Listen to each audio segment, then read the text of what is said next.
This is the People Speak radio show with your host JT on BBS Radio Network. And we're talking with our special guest, Christopher Langan. Mr. Langan is considered to be the smartest man in America and possibly the world. We welcome Mr. Langan to the show, and he believes in God in an unusual way, through logic and without faith. And he has developed the Langan's theory of everything, the cognitive theoretical model of the universe. Now, he has thought much and has much to say, and I think we should just get right into it. Now, Chris, I once heard it said that people don't care how much you know until they know how much you care. So I want to ask you about the real human Chris Langan. Who are you? What motivates you? What makes you tick? Well, I'd have to say I'm kind of a monomaniac. I really always wanted to understand the deep nature of reality, and that's the direction in which I headed from a very early age. And even now, that more or less lights my fire. That's what makes me tick. Of course, you know, I've got a ranch. I do ranch work. I go grocery shopping. I do things other people do. But I never feel fully comfortable until I'm back in front of my desk doing what I love, which is investigating the nature of reality.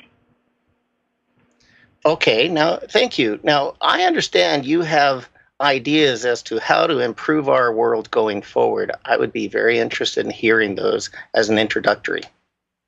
Okay, well, one of the main ideas that we have, we're approaching a juncture. And this is really a bifurcation. It's into possible futures. One of those futures will take us toward a centralized form of government. It's more or less like a hive. A certain cohort of elites are going to be in charge, and everybody else is going to be, they'll be the overclass, and everybody else will be a kind of underclass, which serves them and does pretty much what they're told. On the other hand, we can go in another direction, which is to distribute responsibility and decision-making power over everybody. And, of course, that takes enhanced intelligence and responsibility. So there's a certain amount of, a certain challenge associated with this application. We have to make up our minds very quickly how we're going to do this.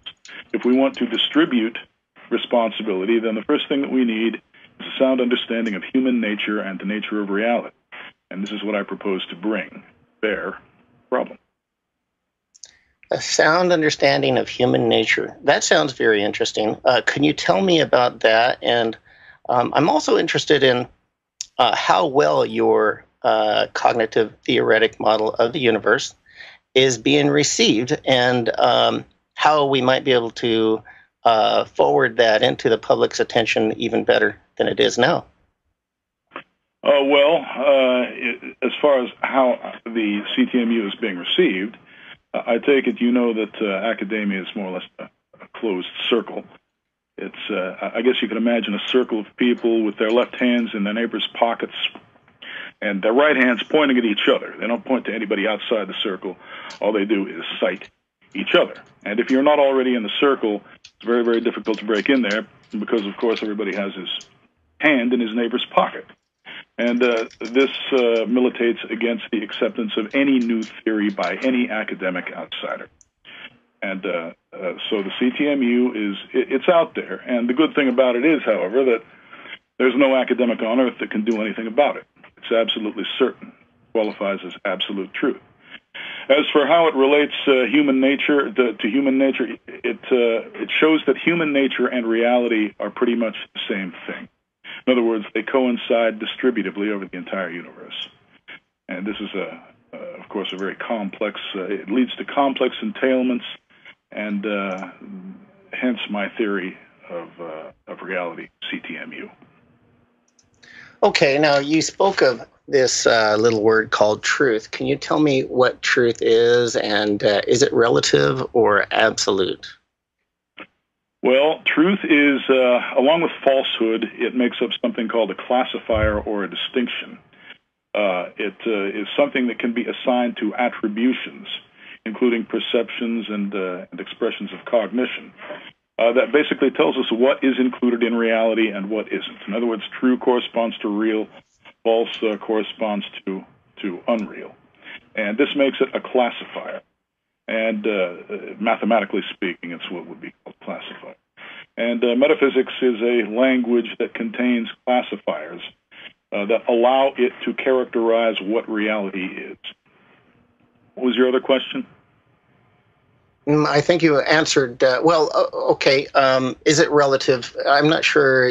I think you answered it. It's both. It's both relative and absolute. On lower levels, it's relative. And, of course, what relativity means is that things are defined on each other. For example, in Einstein's theory of relativity, velocities are defined on each other. You have a velocity only relative to the frame of another observer. Otherwise, your velocity is simply zero. But on higher levels, truth has to be defined with more and more of what is called invariance, until finally, on the very highest level, truth is absolutely invariant or absolute. So that's the nature of truth. Stratified on lower levels, it's relative. On higher levels, it's absolute. Okay, well, I'm going to encourage you to sort of dumb it down for me, if nobody else, because you speak a few notches above me, I have to admit. But, I once understood you as saying that you're closer to absolute truth than any man has ever been before you. And so I wonder, well, as mere creatures, can we be absolutely certain of anything? And if so, what? Well, yes, we can. We can be certain of truth itself, absolute truth. Logic is a set of rules. It's really the rules of valid cognition. And those are what we are certain of when truth is the identity of logic. Logic consists of, propositional logic consists of tautological axioms that basically define truth, and truth conversely defines logic. So if you believe in logic, you believe in truth. If you believe that logic is absolute, you believe that truth is absolute. On the other hand, if you want to argue with logic and say, well, it's fuzzy or many-valued or we really can't get to the bottom of it, then you undermine your own position because it stops you from proving or verifying anything. You might as well not speak. Okay. Because nothing you say is identifiable, can be distinguished from its logical negation or complement. Okay, well, if you've just joined us, this is the People Speak radio show with your host, JT, on BBS Radio Network. And we're talking with our guest, Christopher Langan. Now, Mr. Langan, I would like to know your account for free will. I'd be interested in you defining it and then telling me how it works. Okay, I guess the easiest way to define it would be to go back to the moment of creation, or the Big Bang, as it's sometimes called in the standard model of physics. The universe, at its moment of its inception, it has to potentialize, actually has to generate a potential for itself. In that potential, it is an actualization that is complemented. It has a logical complement, that which it is not. It is completely self-contained. In other words, it's undefined from the perspective of anything outside it. As a matter of fact, there is no outside perspective, which makes it undefined. Right? It's got to define itself completely internally. And this amounts to freedom. It is externally unconstrained. All of its constraint comes from within. It's self-determined. Now, the universe is composed only of itself. There's nothing else but the universe, but the identity of the universe to comprise the universe. So, of course, everything in the universe inherits this elementary kind of freedom, this external non-definition. And that is why we possess free will. We really can't get out of it.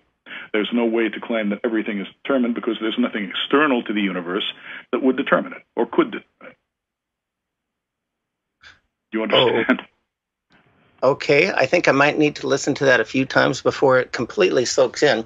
But thankfully, this show is recorded, so anybody who's listening now can get the recording and listen to it again, and I'm sure I will. So would you say in terms of free will that we are ultimately responsible for our actions and thoughts? Well, that's the whole point. Without free will, there would be no such thing as responsibility. Everything would be completely determined in advance. and you really couldn't ascribe guilt or merit for anything that anybody might do, because it was all determined in advance and they had no choice. For anybody to have any responsibility whatsoever for our legal system, for our moral values to mean anything at all, we must possess free will. Otherwise, it's all just going through the motions, as it were. So, in terms of a causal chain, do you believe that the causal chain is somehow broken by free will? No. Free will is the inception of the causal chain, and the causal chain is shaped like a loop. In other words, basically, free will is like the center of a loop, as it were. Okay, then are we in some sense first movers? Are we in some sense, excuse me? First movers? Yes. Every person, like the Almighty, like God himself, is a first mover. Basically, okay. Your powers of inception owe to the fact that you are a generator of telesis. Very interesting. Being, of course, the power to self-configure, which the universe has because there's nothing external to configure it. Okay, now, coming back to this issue of truth, can you tell me where, for you, truth falls on the hierarchy of ideals? As in, is there anything more important than truth itself? Well, of course, truth has content. It's meaningless to say true. You've got to say true has an argument. You've got to say true, parentheses.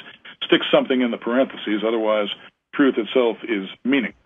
Well, it's not entirely meaningless. You could say that it amounts to self-consistency. In a sense, this is the most important thing because it's the highest identity on a lattice, on a kind of an arrangement of attributes. It's the highest attribute, the attribute that distributes over all of reality. And once again, as I pointed out before, this is because truth and reality are really synonymous. So yes, okay. Truth is in a way the highest attribute, just like reality is the highest attribute. Anything external to reality is irrelevant to reality, and you might as well not even talk about it. So it's the first requirement of discourse. Okay, very good. Well, I'm going to move on to one of our questions from one of our participants. Mike in California asks, he says, Stephen Hawking has said humanity doesn't have more than 500 years left, and we need to find another planet. Do you, Chris, think humans can save themselves, or does he think, or do you think we need divine or perhaps even alien help and intervention in order to survive our own self-destructiveness? Well, that's kind of a loaded question because in order to really take it seriously, I have to admit that I believe in aliens. And aliens may indeed exist. A metaphysician can't have a closed mind about such things. As a matter of fact, in all likelihood, they do exist. But can man do it himself? Absolutely. The question is, does man have the discipline to do it himself? Does man really want to be saved badly enough to manifest that discipline and to behave responsibly instead of just going after what he wants and satisfying his momentary wants and desires? This is the question, and it is my hope that mankind actually can manifest this discipline and will be allowed to manifest this discipline by the people who run things, who seem to be determined at times to keep man in a state of panic, worrying about whether he can survive from one moment to the next. So my hope is definitely that, yes, we can save ourselves, and the secret to that, the key to that, is truth. We need to understand our own nature and the nature of reality. Science and metaphysics together. Very good. I hope so, too. Now we're going to turn to one of our callers, Tim. Tim, welcome to the show. Please state your name and put your question out there to Chris. Hi, this is Tim from Boston, Massachusetts. My question is about a famous unsolved problem in computer science called the P versus NP problem. This is considered to be one of the most important problems in all of mathematics. There's a $1 million prize for solving it, offered by the Clay Mathematics Institute. Some time ago, Chris, you put a paper online in which you give some background about this problem, which you call the first part of a much longer work in progress. So I'm curious. So I want to ask, have you worked on the P versus NP problem? And if so, do you think you can solve it? Well, yes, I have worked on the PNP problem. As a matter of fact, I did some work on the PNP problem recently. And as far as solving it is concerned, in other words, can I prove that P does not equal NP? Yes, I think I probably can. However, there's something you have to remember about the Clay Prize, and that is that Andrew Weil, who's, I guess, on the committee there, said that he and his fellow committee members are convinced that no academic outsider has a chance of solving any of these problems. Thus, I'm unlikely to be taken seriously if I send a solution in to the Clay Prize committee. They'll basically, well, who's this guy? Well, I basically circular file this thing. This is what they do. It's not right that they do this, but as a matter of fact, they're quite priggish about things like that. So, in other words, I don't know. It's 50-50. Would they pay any attention to a solution by me? Maybe. But, that 50% chance that they just circular file it and wouldn't really pay attention to it would make it a complete waste of time for me, and I'm a very busy. Okay, I think Chris cut out. Does that answer your question? Yes, thank you for the answer.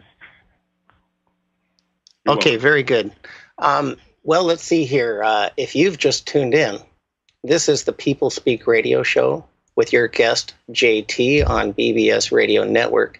And we're talking with our guest, Christopher Langan. Christopher Langan, this is all very interesting. I'm so delighted to be talking with you. It sounds like we could perhaps talk forever and ever. I'm hoping that one day you might consider returning as a guest as well, just to make sure I put that out there. I've got another question. This is from Red in Kentucky. He says, have you looked into alternative claims about the events of 9/11? And what do you make of those claims in your understanding of those events? Well, all I can say about 9/11 is I have a lot of unanswered questions about it. I don't think we've gotten the whole story. I don't think it was properly investigated.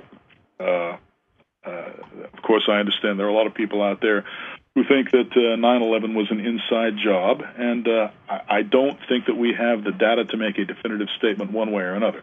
But there are some things about the incident that I find extremely suspicious. All these buildings falling down at free fall speed, and building number 7, and how these guys, who with just a little bit of flight training, managed to pilot these jumbo jets into, without missing the towers completely. And, the fact that the steel was melting and kerosene doesn't burn. I mean, of course, we've all heard these things, and they are highly suspicious. So let's just say that I'm somewhat suspicious about 9/11, especially insofar as it turned out to be the pretext for a lot of political moves that were made soon thereafter. For example, the Patriot Act. Does that answer your question? Well, it's not my question. It's Red's in Kentucky, and I'm trusting that it does. He is free to come back with a follow-up if you like there, Red. Okay, we'll go on to Ken in Ohio. He says, Chris, do you believe that the past advanced civilizations once inhabited the Earth we live on now? I think it's quite possible that may have happened. I mean, the Earth's crust is moving all the time. We've got these great tectonic upheavals that happen occasionally, and it would probably be geologically possible for the Earth to transform itself in such a way that an entire situation was, or a civilization, past civilization, was completely wiped out without a trace. And so, yeah, I consider that to be definitely possible. Of course, if you want to talk about things like the myth of Atlantis, and where some of these undersea marvels that they've found recently come from and what they consisted of, well, once again, I don't have the data to make a definitive statement on that. Let's just say that it's all in the realm of possibility. I think that there could have been a past civilization that was as advanced as our own is right now, in principle. Okay, very good and very interesting. We're going to go to a caller now. This would be John in Missouri on line 2. Hi, Chris. Can you hear me? Yes, I can. Okay. Forgive me if my voice is shaky. I'm 18 years old, and I've been reading the CTMU for years. I've read the Cheating the Millennium like 10 times. I spend all of my time doing this. And one thing I really wanted to know is that you said you were working on a book in which you would provide 3 mathematical proofs of the existence of God. I imagine that has something to do with the fact that, like you mentioned in your paper and some of your essays, the self-referential aspect of reality gives it some general analogs of human self-awareness. And I wondered exactly when you would publish the mathematical proofs themselves, because I've been curious about the more specifically logico-mathematical properties of SCSPL, as you mentioned in the introduction to SCSPL in the CTMU. But it's not, as you said in the CTMU, it's only an introduction, and so I'm just curious as to when, we'll get more details on it, if that's clear enough. Well, first, let me thank you for your interest in my theory and for the fact that you've been following it for so many years. Thanks for hanging in there. Secondly, I'm working not just on one book, but on several books on various levels of sophistication. The simplest one, it's done right now. Basically, what I'm doing is trying to figure out how to print, publish, and distribute this book optimally, and how to promote it, because as it stands right now, I'm doing almost everything myself. But as I say, as a matter of fact, I've rewritten that book, I'd say, a dozen times, trying to make it clearer, more concise, so that people can get to it more and more easily. Suffice it to say that there is no doubt, in my mind at least, that the existence of God can be absolutely proven mathematically. Of course, if we define God as the ultimate reality, this is the same as saying that we can develop a theory of reality that has the property of certainty, and that's what the CTMU is. So let me congratulate you on your good taste. You've actually chosen a very good theory to fixate on and to read a lot about, because it's the future. It's the future of metaphysics and quite possibly physics as well. Okay. Thank you very much, Chris. You're very welcome. Yes, thank you. All right. Well, let's go to another caller. Hopefully we'll get this done before the break. This would be Charles in Washington on line 3. Charles, please state your question. Go ahead. Howdy, I'm Charles. First, I could say thank you for your work. I really appreciate it as well. I've been following it for a while. And I'm a practicing physicist who actually finds a lot of value in reading the CTMU to help clarify my own thoughts in my profession. And specific to physics, I'd like to know what your thoughts are and how you think the CTMU can directly address the free will loophole or super-determinism in Bell's theorem. The free will loophole, now please explain that again. The loophole in test of Bell's theorem that the universe has quote-unquote conspired either in the past or in the future to more or less cause entanglement in particles measured in the experiment. And people try to rule it out, but I think the CTMU would have a lot to say about that particular experiment. So yes, well, as you know, in quantum non-locality, there are still degrees of freedom. You might be able to tell the state of one twinned particle from that is distant from another one from measuring particle A and knowing immediately that particle B has to be in a complementary state, have opposite spin, right? Yes. But that doesn't tell you anything about the state in which you measure particle A. In other words, there's still a great deal of freedom there. So that freedom, if you know how to do it, can actually be cast as an elementary form of free will. In other words, quantum uncertainty is not impaired by Bell's theorem or by quantum non-locality. Also, it is not impaired by entanglement, right? Things can become entangled in many different ways, and it's not necessarily determined prior to entanglement how that's going to occur. Does this answer your question? Right.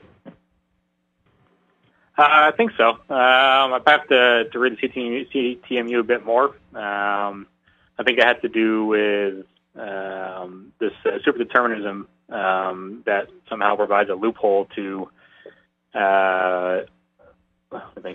So what you mentioned is correct in terms of experiments for quantum mechanics, and people say that in the tested Bell's theorem that somehow the universe could somehow conspire in the past or in the future to result in the entanglement. But that's right. You're talking about back causation, retro causation, and that kind of thing. Exactly. Yep. I think the CTMU. Yeah. In other words, that's basically comes down to Wheeler's observer participation. Yes, this is all part and parcel of the CTMU. Matter of fact, one could say that this is elementary in the CTMU. It's the very starting point. Okay, that sounds good. I'll reread it, and I appreciate the words. So thank you. Okay, thank you very much. Yes, thank you, Charles. And we're going to go to a break right now. We'll be right back on the People Speak with our guest, Christopher Langan, after this brief message. Okay, if you've just joined us, this is the People Speak radio show with your host, JT, on BBS Radio Network. And we're talking with our special guest, Christopher Langan. Now, we have Victor on the line from California. And he's on line 4. Victor, go ahead with your question, please. My question for Chris is, could the universe and all the laws of physics and God come from nothing or unbound telesis because of positive matter, energy, and negative gravitational energy? I'm sorry, I had a hard time hearing that. Maybe the telephone connection. Could you please repeat that question a little bit louder? Okay. Could the universe and the laws of physics and God have come from nothing or unbound telesis because of positive matter, energy, and negative gravitational energy? Well, you say because of positive energy and negative gravitation. Of course, that's kind of putting the cart before the horse. Gravitation and energy in all of its forms comes from the original formation of the universe from unbound telesis. Now, when you call unbound telesis nothing, unbound telesis is a complete lack of constraint. It's kind of an informational version of nothing. Usually nothing is the absence of something. Unbound telesis is the absence of information. And so, yes, you've got the connection right. But try not to put the cart before the horse and say that somehow the interaction of gravity with positive energy is causing this. In reality, it would be determined as a correlation of gravity, energy, and all the other elementary forces of the universe. And as a matter of fact, everything else as well. Does that answer your question? Does that mean I was just wondering about the Big Bang and did it was unbound the universe? Well, do you believe in the Big Bang? Well, yeah.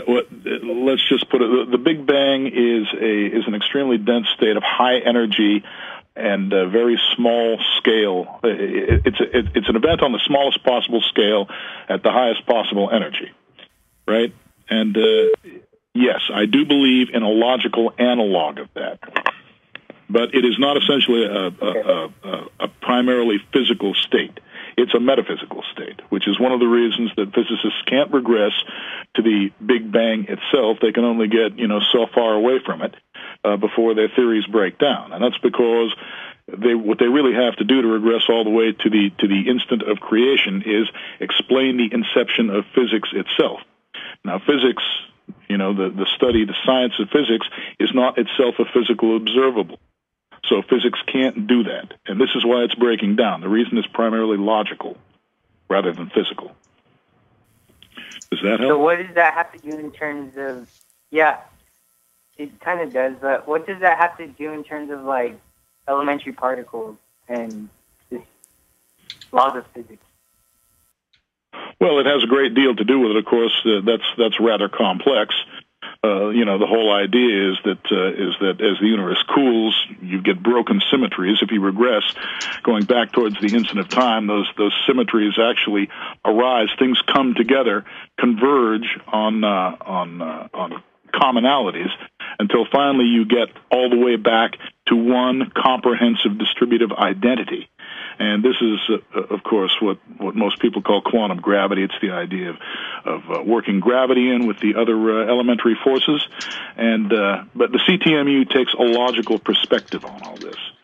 And all of the physical things that happen are basically outcomes of logical structure. Now, does that help? Does that clarify at all? Yeah, that helps. Thank you. Okay, you're welcome.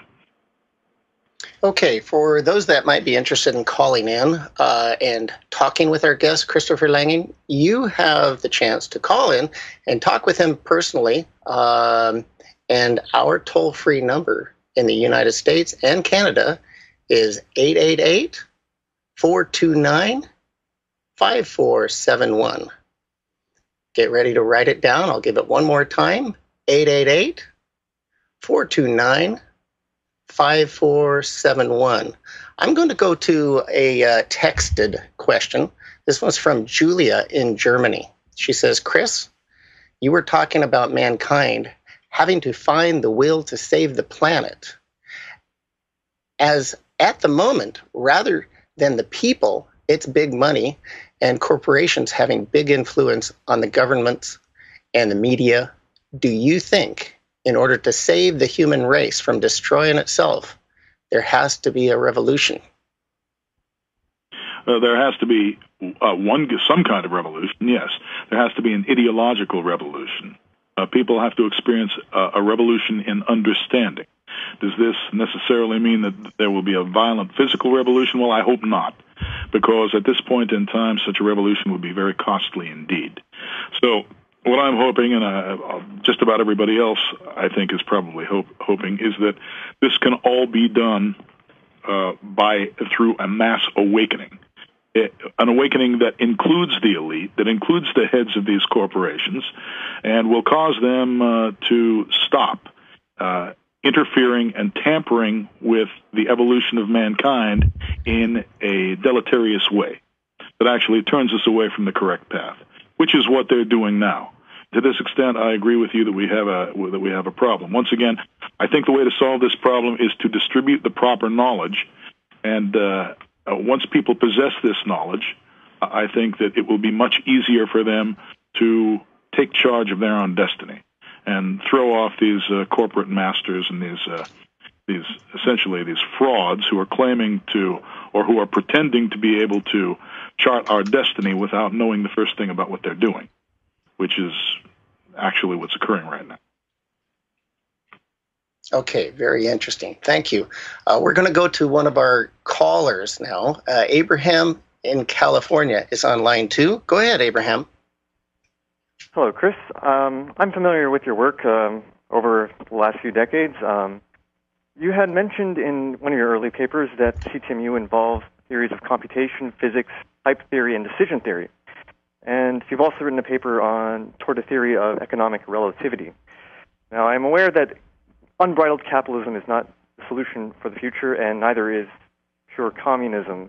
However, do you see a change in the monetary system in the coming decades as a means towards facilitating better decision-making in society?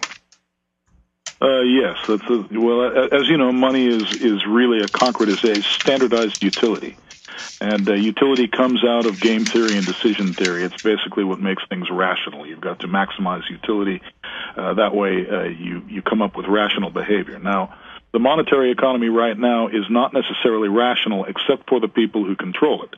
You've got a number of central bankers who have charge of the money supply, and they basically determine what money gets used for simply because they have so darned much of it. This degree of centralization over the money supply allows them to take the standardized utility that money should be and actually usurp it and displace it and insert their own utility instead. Now, I'd love to talk to some of these guys and have them tell me, no, basically we're not just inserting our own utility in place of the general welfare. We really care about everybody, and it's only a temporary appearance. And here's where it's all leading, and here's where we're all going to end up, and it's going to be some kind of fantastic utopia.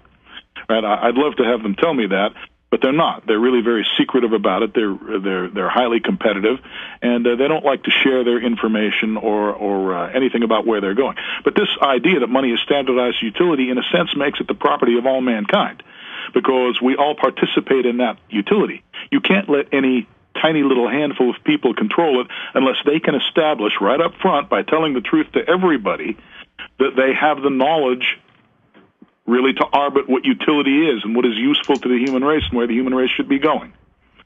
So yes, to that extent, we're going to need a change. It's going to have to be a relatively big change, and I think that people are wising up to this situation, and that's where we're headed. Thank you. You're welcome. Yes. Now, if you've just joined us, folks, this is the People Speak radio show with your host, JT, on BBS Radio Network, and we're talking with our guest, Christopher Langan. I have another text question for you, Chris. This question is, do you think thorium reactors are the future of energy production in this world, and are possible replacements for nuclear reactors? I've heard some good things about thorium reactors, but really, what I'm interested in, the thing that's the matter with nuclear power is, originally when it was put forth, everybody knew there was going to be this nuclear waste and it was going to be extremely hazardous to everybody, but there was all this talk of closing the fuel cycle. Basically, there was supposed to be different kinds of reactors, and you were supposed to be able to burn a certain kind of fuel in one reactor and then take the depleted fuel from that reactor and stick it in another kind of reactor, and all the way around until either the fuel was completely depleted and not radioactive at all, or you could feed it back into the first reactor. That's called closing the fuel cycle. Well, the fuel cycle never got closed. So really, the premise that nuclear power was safe turned out to be a big fat fraud. It's completely fraudulent. Nuclear power is one of the most devastatingly dangerous things on this planet right now. We can't dispose of the waste. Just take a look at Fukushima, Chernobyl, other disasters that we've had. I mean, the Chernobyl was allegedly responsible for 1 million deaths, over 1 million deaths. And Fukushima is exponentially worse than that. So really, we need to get real about nuclear power. We need to either establish that the fuel cycle can be closed, and this would apply to thorium reactors as well, or we need to get away from it. I mean, we'd almost be better off with coal than with nuclear power, because this stuff has a half-life of some of these byproducts of tens of thousands of years. Does that answer your question? I see. Yeah, that was not my question, but I think you did very well answer it. Thank you. That question was anonymous. Yes, you did. You introduced that as a texted question. So believe me, Jay, I know that these questions aren't yours; that they're coming from other people. Yes. But I was kind of thinking that maybe the author of the question would be on the phone somewhere. That's not true? No, that one just came in on text. Well, are you receiving these texts on a telephone, on a smartphone? I'm getting these texts over the PalTalk program, and so they're being forwarded to me. I'm not getting follow-ups on the text questions. Okay, my mistake. No problem. I will go to a caller, though, where we can get follow-ups. This would be Tim in Boston, line 3. Go ahead, Tim.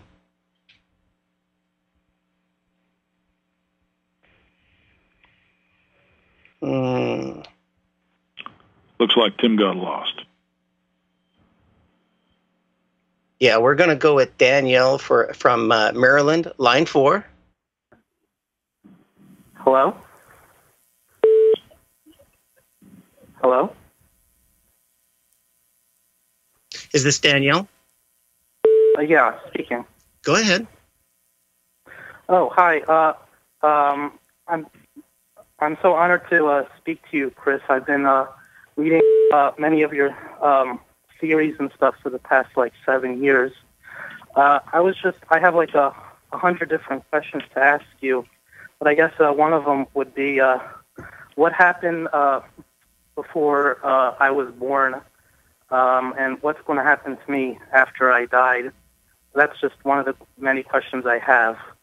I know this is not the only reality that I have, and also, before I was born, did this, like Earth and all the other countries even exist? Or, because I know there's a subjective aspect to reality. And to time. Right? In other words, there's nothing in principle that would stop your memories from being generated retrospectively from your current awareness of what's going on around you. Yeah, that's true. You can play certain tricks with time like that. As for where you came from and where you're going after you exit this mortal coil, well, you are an endomorphic image of God, and after you exit this mortal coil, you will be retracted upward along the mapping that created you, and you will have a chance to reunite with God. And if your soul has not been interdicted by some kind of atrocious bad behavior or recusance or unwillingness to get with teleology, then you will be reunited with God. God lives forever. There's no such thing as death here for anybody. Everyone will know the absolute truth of the universe at some point in time in the future. Excuse me, repeat that? I'm getting some kind of beeping on this phone that is interrupting your voice. Oh, but at some point down the line, everyone will realize, like, absolute truth and live in harmony. Yes, absolutely. Everybody will realize this because we're going to publish it and put it out there, so everybody's going to have access to it. Whether they would figure it out for themselves, that's not necessarily given. Oh, like after I die, after everyone dies, and at some point, my soul will understand absolute truth. Eventually, like it will be with teleology or something. Or well, teleology is more or less synonymous with the will of God, right? It's the intentionality of the identity of the universe, and the universe can actually be ascribed its own form of intentionality. And so, yes, by getting with teleology, I mean making yourself and your own intentionality consistent with.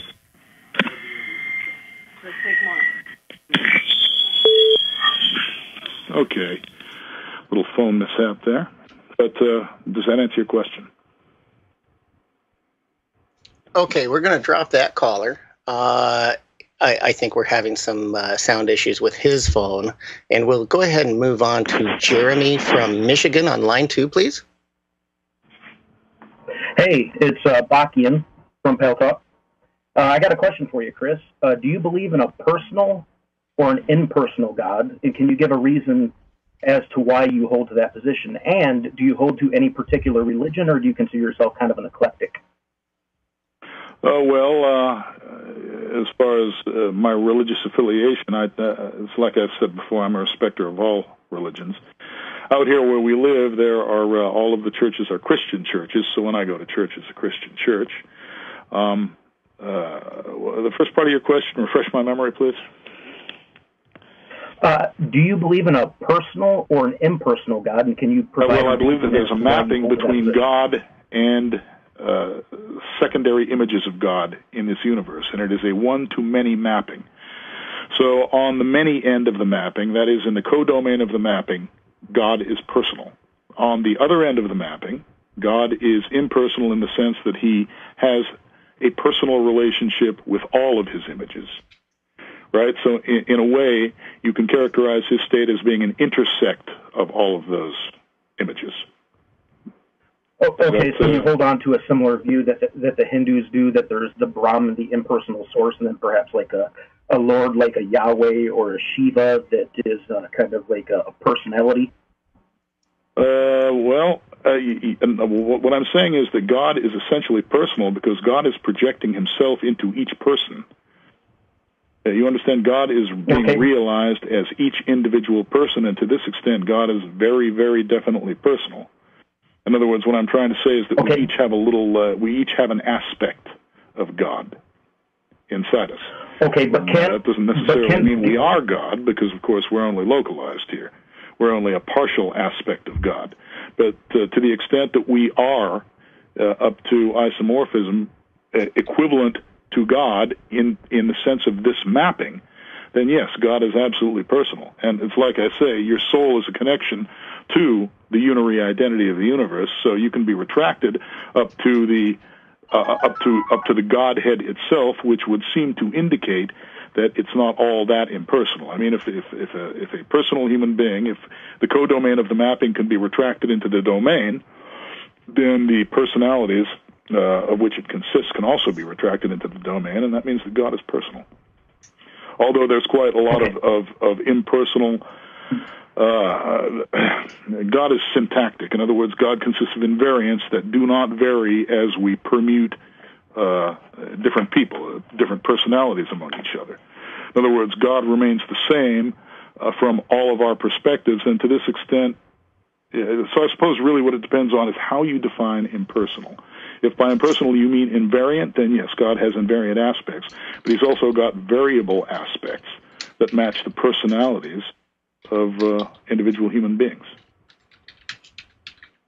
Okay, well, let me word it this way. Do you believe that there's a God that hears prayer, that can communicate with people in a language that they know, that cares about what we do in our life, that has a purpose for us? Do you believe in this type of God? Yeah, you better believe I do. Absolutely, I do. Okay. Yes. Okay. But I also believe in Einstein's God, or almost, I'm not a deist, but there is this idea of a God of nature, and I believe in that God too. I believe in both of them, and this is part of how God is. The fact that God has both of these aspects is how he is defined in the CTMU. Okay. Now, can we have? There turns out to be no logical contradiction there, by the way. It's all perfectly consistent. Okay, but can we have a personal relationship with this God apart from the blood of Jesus Christ? Absolutely. There is no doubt about that. You can interpret the entirety of Christian scripture in the CTMU. You can also do that for other religions, interestingly enough. That's what makes the CTMU theologically special. All right, thanks for taking my question. I appreciate it. You're very welcome. Thank you, Jeremy. Boy, this hour has gone so very quickly. I hope that, Chris, you will consider returning to our show. You have been such a wonderful guest. This is JT on The People Speak, thanking our guest, Christopher Langan. And you can learn more about Chris and his work at his website, ctmu.org. And look out for Chris's new book, which comes out shortly. I'm not sure. Maybe you could chime in as to when you expect that to come out there, Chris? The timing is still a little bit up in the air, but we'll certainly, if you like, we can schedule another interview then. I would certainly love to, and this has been a pleasure for me.